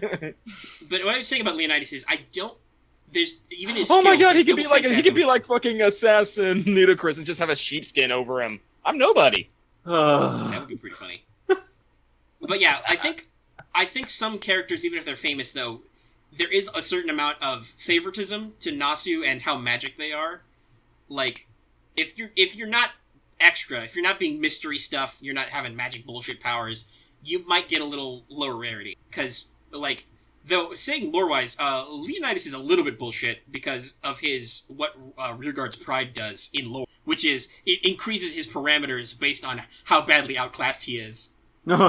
So, the higher ranking the enemy is, the higher he goes up to match them, which I think is hilarious. I think that's the thing, though, is that it's... A lot of these star values have, like, several major qualities that need to be contended with. Mm-hmm. So obviously, you're going to look at some people and be like, why is such and such this rarity, and why is such and such that rarity? But as we've talked about, there's at least, like, you know, how well known are they? How much mystery do they have? How, like, crazy are their powers? You know, stuff like that, you know. Do they have this attribute that they had in their lore? Do they have this one? Like we talked about Herc. Specifically, he doesn't have God Hand, therefore, of course, he can't be 5-star because he's not basically invincible. You know? I'm pretty sure he doesn't have God Hand because we're not the Einsberg clan. Yeah, but I'm just saying, they specifically note it in the fluff, so that's why I'm like, that's probably their excuse for saying why he's not. Well, and also, if you want to think about it, like, we talked about why is Saber Lily, 4 stars, it makes sense because she is the downgraded form of regular. And talking about, like, anti-heroes, you could argue that's why, other than the fact that she's also a story lock, like, there's mechanical background as always. Always consider there is a game built around this, so a lot of this is being, arbitrarily constrained to fit the mechanism, but you could argue that Saber Alter is only 4 stars because she is an anti-hero, and thus several of her skills and abilities are ranked down because she is not being her proper, shiny king self. She is being the evil king. Yeah, okay, yeah. Yeah, but then why is Ku Alter a 5-star? Well, Ku Alter is slightly different, I think, from the way Saber Alter works, because he is much like John Alter. He is almost like a fake servant. He is an altered self created by a wish on the Grail to be the most bullshit, brutal, not give a fuck coup that Maeve could dream of. Yeah, he's literally coup without any inhibitors. Yeah. So. It's like, and I still think that a non-altered coup berserker would lore-wise be more strong because Ku's warp spasm is fucking scary. It's bad. It's real bad. People are like, I want to see real coup berserker. No, you don't. That is a bad idea. That is bad. That is a bad day. But yeah, no, like, I think that's why. It's because, like you said, he has no limiters. And like, why is Jean Alter 5 stars? One, yeah, she's super fucking popular. Okay? Like, yes, obviously. But also, if you think about it, I mean, one, regular Jean is 5 stars as well, and that makes sense because of her background. Like, she is a saint, she is a legitimate sanctified person. Right, everybody knows the tale of Jeanne d'Arc, or Joan of Arc. She is a huge figure to several nations' histories, especially France. I think she's the patron saint of France. And we talked about Vlad before. Also, she has that revelation skill. There's some ideas that she might be plugged into either the literal voice of God or the counterforce. Like, that was actually suggested that the voice of God she hears could be the world speaking to her. Oh my god. Which is real high ranking in Natsuverse terms. That's that mystery thing talking about. So she's a deserved 5-star. Why is her altered form 5 stars? Because she was wished by good old Gilda Ray's man to be the evil witch Jean that was told about in stories. She is a fake servant, but she was created to be a scary, badass dragon witch lady. She's the what if, basically. Yeah. And that's a scary what if. And also, of course, what Grandma Dehane does in lore is also terrifying. She literally, her banner soaks up damage and resentment and fires it back at the enemy. Mm-hmm. And also, she has the Dragon Witch skill, which means she can ride dragons. Oh, and that skill involves her sword, which, if you watched Apocrypha, regular vanilla Jean's sword is also pretty powerful and really OP. I mean, it's another one that kind of sacrifices herself, but it's really OP. See, that's what I liked about Saber Gill's interlude is you literally go and find Jean's sword, and he talks about it at length and what it meant to Jean. So it's like Jean d'Arc, she has a lot. Here's another good point. Why are both Gilda Rays 3 stars? One, because of the parody, but also because Saber Gill still has Prelati's book. He still owns that. It's just he is the version before he went crazy. So he still has all the same... you see his Ascension art. You see his final. Yeah, no, he's a real interesting character. So yeah, there's a lot of interesting questions about Rarity. Now, like we've said, we've admitted 2 things. I think one, low rarity is not necessarily bad. That's just that means there's a different, like I said, potential floor. If you want to maximize them to be as effective as a native gold servant, you have to invest more. But if you like them, that's not a huge problem. And the second is that, yes, there is a popularity thing. Like, okay, yeah, we can admit Jean Alter is only pushed to that 5-star level because she was... But they do also kind of justify it in their own terms. Yeah, because I'm going to say, like, most of these, it's very easy to say that. And it's justified to say that, but I think it's also equally justified to say, I could come up with several reasons, like, legitimate reasons in lore, in the actual convoluted narrative here, why it actually makes sense for them to be whatever star rating they are. Yeah, but here's the thing: do they look at the lore and then say, "All right, they deserve to be this rarity," or do they decide the rarity and then try to find lore to back it up? Like what about Semiramis? Like, what about Semiramis? 5-star, like, amazing, but do you think she got that rarity more? Semiramis has, I think, the stats and the rankings to back that up. She's got an EX territory creation. She has an EX noble phantasm where she has the Hanging Gardens of Babylon. Yeah, a hugely famous item which was attributed to her later. Also, she's like a semi-divine servant. She's the world's first poisoner because she's the first. She is, as far as we know, the first recorded death by poisoning. And she was a queen. There's a lot of shit to her story that makes sense why she's a 5-star. Besides just. Look at those Mesopotamian titties. Mm-hmm. That's a reference to our Talk About Girls Frontline, by the way. That's Drink Q, where we talk about Ruski titties all the time. Because Russian gun girls have huge boobs. I will never for a second think that Semiramis does not deserve that 5-star ranking. Like, damn, she is loaded in more ways than one. And also, like, if we want to talk about... Let's talk about some famous 5-stars. Gilgamesh. Yeah, no shit. If there was a 6-star ranking, Gilgamesh would be it, because it's fucking Gilgamesh. You know, Ozymandias is up there. Karna is up there. Karna is super bullshit. Mm-hmm. Arjuna is also incredibly bullshit. Mm-hmm. Like, they're all up there. Let's see. Skahawk is kind of bullshitted up for the sake of the game. Like, they attributed some stuff to her.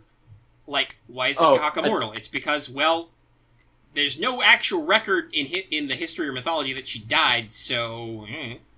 I guess she could have lived till now, but she's also, you know, Ku's teacher, so naturally she's ranked above him because she taught all these heroes stuff. Like, and also theoretically, to be a teacher, that means she has to be older, so there's some justification there. Also, as seen in Extella, her other noble phantasm is... known as a god killer. Yeah. She's known as a god killer. That not only does that add mega levels history, but I mean that's super OP if true. So also her second NP, which isn't used in the game, is also real OP. She opens a gate to the Shadow Realm and just you might die instantly. Get sucked in. Yeah. Also, it looks fucking sweet in Extella Link.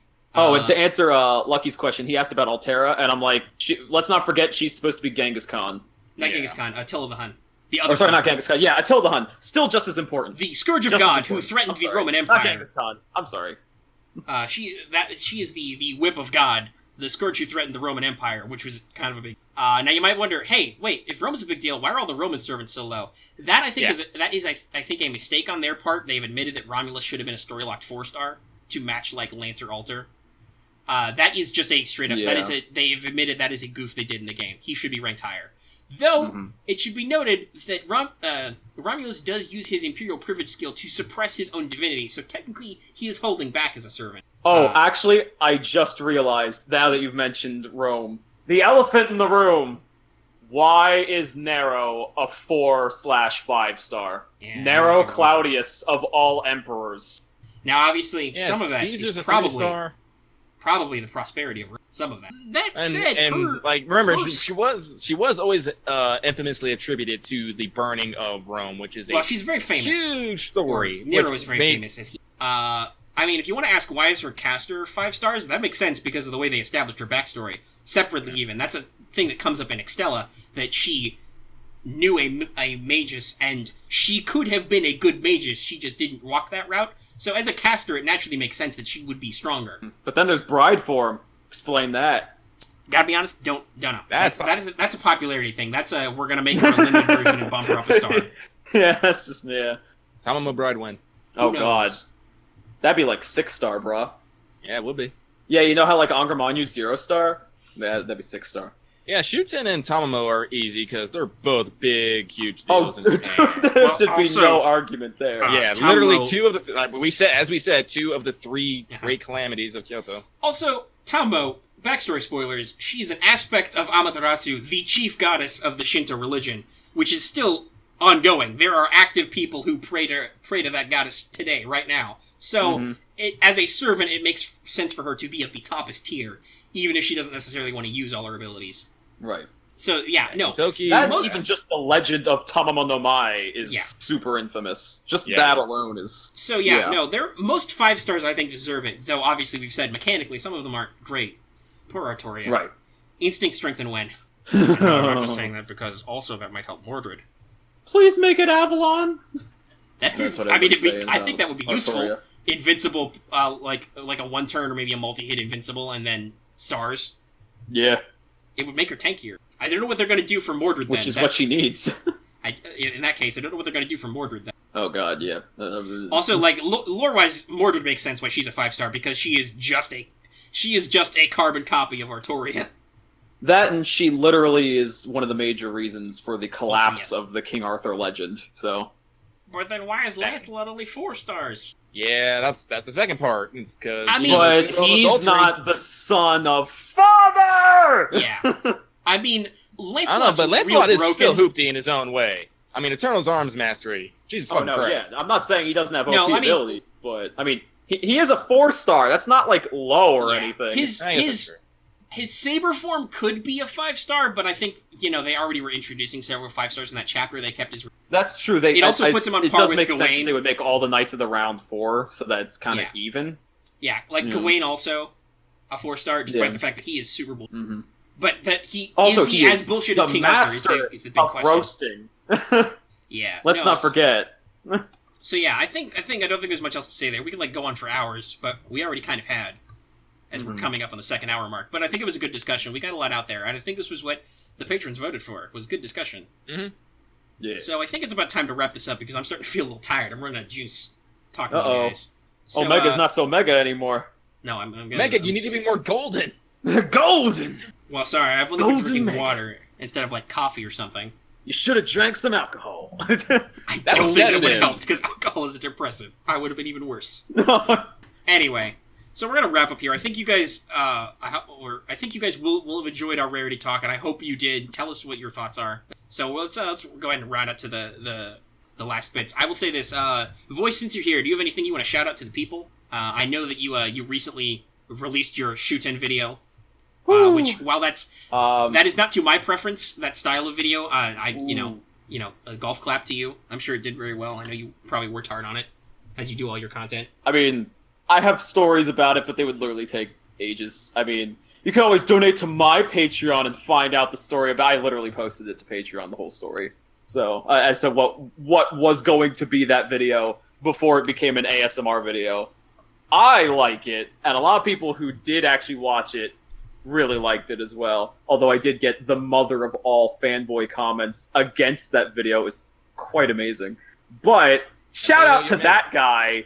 That was I don't want to sound racist, but there's like two different types of fans. There's the fans we're used to over here in America, and then there's the Japanese, Chinese, just Asian fan base, and they're not looking for attention. I was talking about actually too. I was talking with Nina, my voice actress for that video, and I was talking to her about it. I was telling her, I'm like, you know what? Over here, it's all about like I want attention, and I want you to notice me for either trolling you or talking shit about you.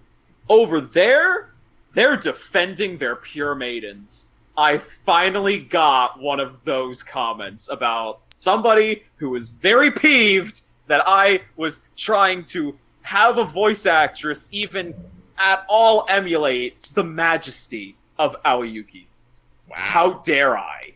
How dare you? That's not very golden. That is not golden at all. I will also say, I don't think that's... So shout out to that guy. I don't think that's racist. I think that's cultural. And that's perfectly fair. Because that is totally a cultural thing over there. Absolutely. Which we have... I'll admit, we have dog shit cultural things over here too. That's a very bullshit cultural thing from over there.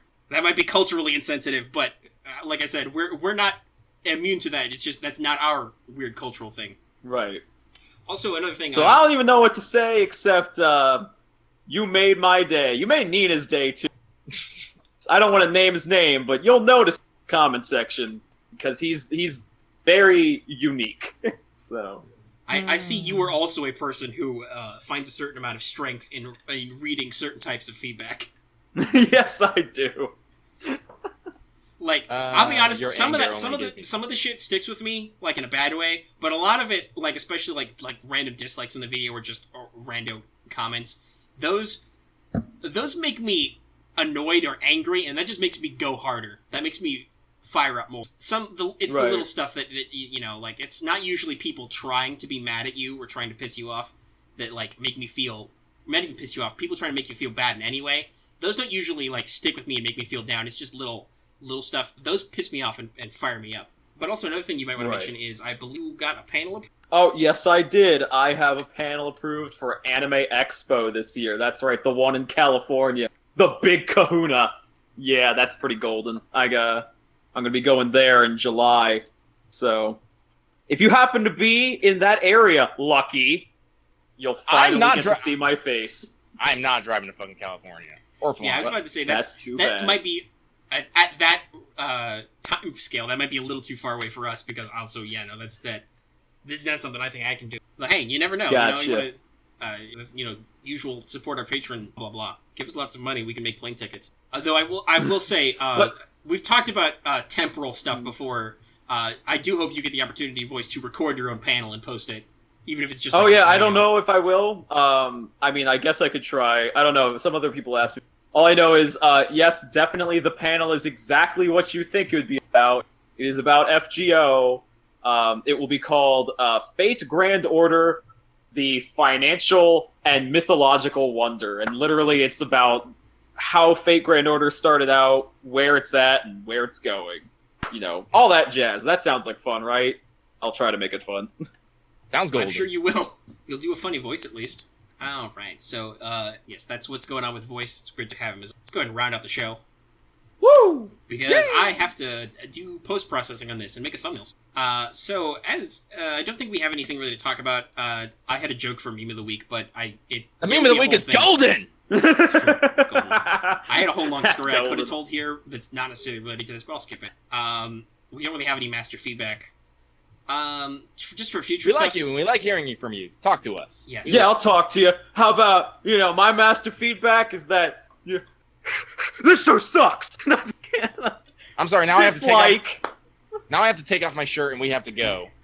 Now you have to try harder, Omega. Yeah. Try harder. Dislike. I am going to try harder, because I got Shirts some are stuff off. to say. I'm going whole hog. So first of all, I mentioned this earlier, but we do have a new shirt we just came out with. Like I said, Special Waifus and Tactics.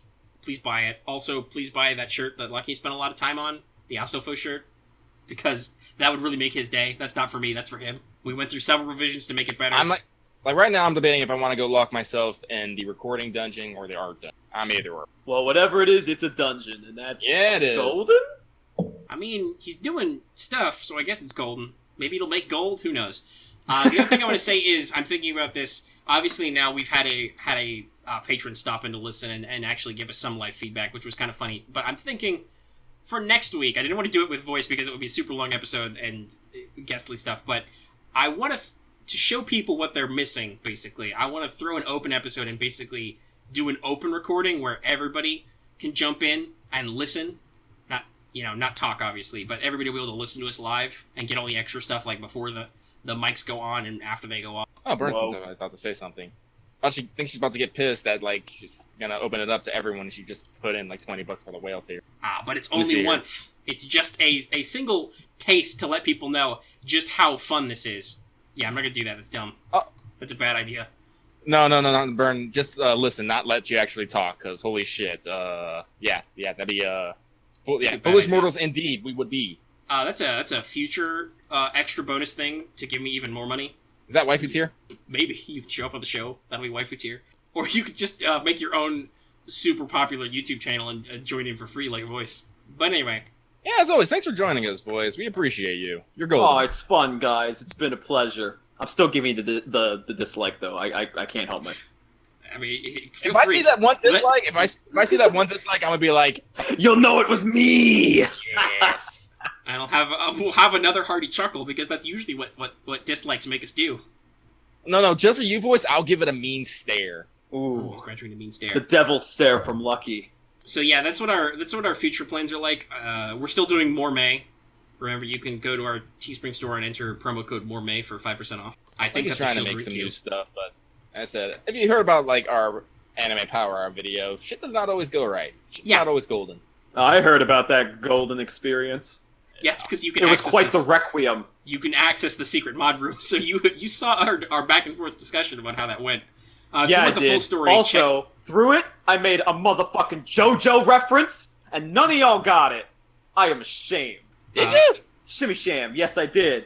Did you not hear me? I said that was a golden experience. I heard it was quite the requiem. Golden experience requiem from part 5. Okay, Okay. I haven't read part 5, so. Yeah. Okay. I would say tune into our actual anime podcast, Anime Power Hour, for more discussions like this. But just last time we recorded an episode, I said we're never gonna have a guest because this show has to go for an hour. It's in the name. Yeah, I've watched up to Diamond is Unbreakable. Oh god, you don't want me on your Anime Power. Put that straight, because I can literally actually multiple hours. Yeah. We can too. That's why we limit it to an hour. God. Exactly. I was about to say the reason why we have the 60-minute mark is so we will shut the fuck up, because otherwise we would go forever. But yeah, no. But yeah, if you like us and you like anime, check out maybe Anime Power Hour. We're doing recaps for this seasons of stuff. We have some backlog, If you want to find a good show to watch and watch along with us, Lucky is also theoretically scripting some what we call Anime Power Hour talks, which will be more discussion-oriented episode. The first one will probably be about isekai and how that genre has become a thing. So I'll do our usual. Scared about it.